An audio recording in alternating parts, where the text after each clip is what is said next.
Hey everyone, it's Melissa. I hope you're all doing well. I wanted to give an update. I've been having fun with doing my paranormal short videos. I've been uploading on TikTok here and on Instagram. But I primarily do these videos for YouTube, and I just wanted to give an update on how things are going with me and my transition. I've been having some really good days. In fact, I know the hormones are working because I have been on that emotional roller coaster that I've heard so much about. I'll have a few days in a row where I am riding a euphoric high like you wouldn't believe. And then it's followed up immediately by a couple of days of being totally down, no energy, doubting all of my decisions. It's really funny sometimes how much our emotions affect our thinking, our decision-making processes, second-guessing ourselves, or pushing for something so quickly because we can't wait long enough. And that's what I've been going through this week alone. I had a couple of days where I decided to go out, and I took a day off to myself. Actually, I've done that twice so far. But I went over across the river to New Hope, Pennsylvania, which is a lovely town, artisan town, very LGBT friendly, and I just had a blast. Now, here's the thing. I didn't go like this. I wore casual, feminine clothing, but I had on a baseball hat, and yet I still was throwing off so much feminine energy, and people were treating me that way. It was amazing. Plus it shows how far how much my face has changed these last several months being on the hormones. I'm coming up on my 5th month. Can't wait for my 6th month evaluation to see where I'm at. And yet I went and I bought a new purse when I was in town. I was wearing that as I was walking around, and I just felt totally feminine without a stitch of makeup, hair, anything. And yet I was still a woman walking around town. And that's actually been my goal, to pass. And I know passing's not everything, but at the same time, it's so affirming, and I just was riding cloud 9 the whole day. The following day, I had to run some errands, and I was a little more bolder. I was still wearing casual clothes, but I had my handbag with me. I had longer dangly earrings in, and twice that day, going to a couple different stores, I got mammed. Kind of blew me away. I wasn't even trying. And again, for me personally, it's affirming. It tells me things are working. And again, I don't want to make it sound like passing is everything. It's not. And there are so many girls out there who can't pass, and that's no judgment against them. Passing isn't everything. And being trans, I've said this before, is not my entire identity. But being feminine, feeling like the woman that's inside, is very important to me. So if I can go out and people feel that energy and respond accordingly, that's all that matters. So it was really a good part of the week. Now, unfortunately, with every euphoric moment, there comes a time when you crash and you're the exact opposite. Very moody, depressed, a lot of emotions hitting you, crying a lot. Oh my God, I've been watching some movies lately. I finally saw Wicked.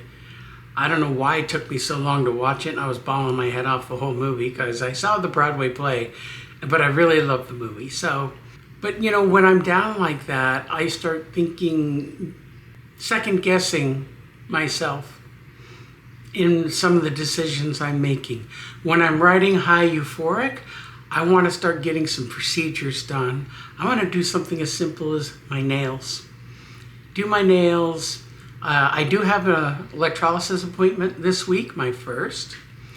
And I'm trying to find a hairstylist that will work with me with my hair underneath this. Although I like this style, but I'll see what my real hair can do. I'm looking forward to that. And for whatever reason they tell me it's not going to work, okay, fine. This is what I'll do, because I still like these looks.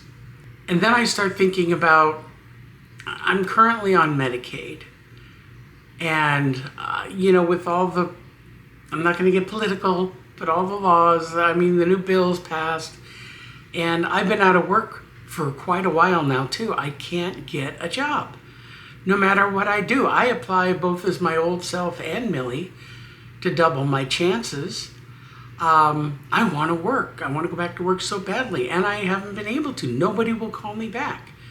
And I was in corporate, so I've been trying other things, but because of the way these new bills are written, if I don't get a job, they're going to take it away, take my Medicaid away.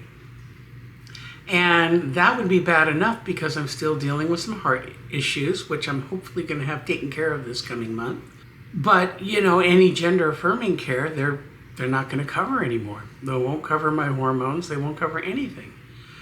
And I'm not trying to be a leech on the system, trust me. Well, I've spent enough years paying into the system. I think I should be able to use it for a short time at least. But I want to work. I'm not lazy. So I got to see what's happening. But I found that what is currently covered with my plan will cover some of my transition. And I kind of want to take advantage of that before I lose it all. So I don't know. I've also been dealing with fear. In fact, that was a lesson I had to learn this week. I've been letting fear hold me back a lot. And fear of doing those things because of my family. And I haven't come out to my family yet. And they live across the country, so I don't see them often. I thought maybe I could squeeze in one more visit before they could really start noticing changes, and then I'd be forced to talk to them. Unfortunately, I think that ship has sailed. I've already reached a point where, I don't think I can hide it anymore. And if I do things that are externally so feminine, like my nails, and other things that, I'm dreading the conversation because of their politics. I hate to say it. And they've let it be known on plenty of occasions what they think of our community. So I don't want to write them off. They're my family. I love them. I know they have different opinions. If they don't want anything to do with me, I've already prepared that. I'm prepared for that. So that's fine. But I'm always going to leave the door open in case they start settling down and want to reconnect in the future. Maybe we can have a rational discussion. Not sure about my mother, though. My mother is a real tough cookie. I also have some issues with here because I had a long talk with my sister-in-law last week. And while I came out to her months ago and she's been accepting, I felt like I didn't tell her the whole story of what to expect. So we went out for dinner and we had a long conversation and I let her know where I'm going. She knows absolutely nothing about trans people or the community. So all this is brand new to her. And I'm having to try to educate her so that she understands what's happening, that the old me will be going away. And she's okay with that, but I think there's going to be some ongoing questions and struggles. And I told her, I'm an open book, ask me anything. But I was really happy because I felt like we reestablished our old relationship that we used to have. We used to be very close, but the last couple of years with everything I've been going through, and I've been distant from everyone, pushing people away because of my transition when I really shouldn't have. So we reconnected, and I'm happy about that. Now, her parents are another story. They live here. They don't know. They're very old school. And again, if I start doing anything else to feminize outwardly, they're going to find out. And that fear I've had trouble getting past. And I'm talking to my therapist about it, but I still don't know why I allow myself to feel fear of rejection, which I've already prepared myself for rejection. So why am I so afraid of them finding out? They've known me for over 20 years. They love me, the old me. I don't know how they'll take the new me. I really don't. So it's a risk, but I've always had a problem in dealing with confrontation. So, and that's part of my makeup. I've had that since I was a kid. I hated confrontation. I gotta find a way to get past that. Strangers, I don't care what they think of me. You haters, I don't care what they think of me. This is my life. I'm going to live it how I choose. And it's helped me that my family lives a couple thousand miles away, and I don't have to see them all the time for me to continue my journey. But just like my in-laws and my family, I mean, I'm going to have to deal with it sooner than later, and I got to get past that fear. So it's very real, and I'm curious anybody else going through transition if they've had to deal with that. I think part of my problem is also I'm transitioning very late in life. I know I don't look it, but I'm 61. You know, I feel like I've missed a lot of years, and it's not like I'm coming out in my 20s or even 30s where family would have more time to deal with it. So it's late, and they're going to be going, what the heck is going on? So I'll figure it out. And in any case, I'm also trying to get more into other things too, because again, transitioning is not my whole makeup, because I've had a life before it. I'm going to continue to have a life when I've reached my goals. So yeah, I started talking more about my paranormal stuff. I also do tarot card readings. I used to be into healings.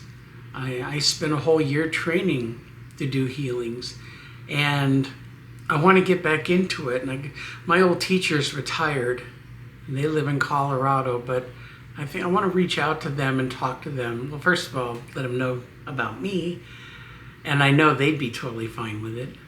But also, you know, how to go about, because it's been, I'm going to be honest, it's going to been almost 8 years since I took my courses. And I did great at the time, but I've let things go. So I need a refresher somehow, and I need to get back into it. Because if I can't get a job, that's something I would pursue as my own business. That's what's happening with me. Again, I have some milestones coming up I'm looking forward to. I'm going to push myself to do things that I want for me, and take every day a step at a time, I guess. So you all have a great week ahead, and I will talk with you again soon. As I always say, be good humans. Bye-bye.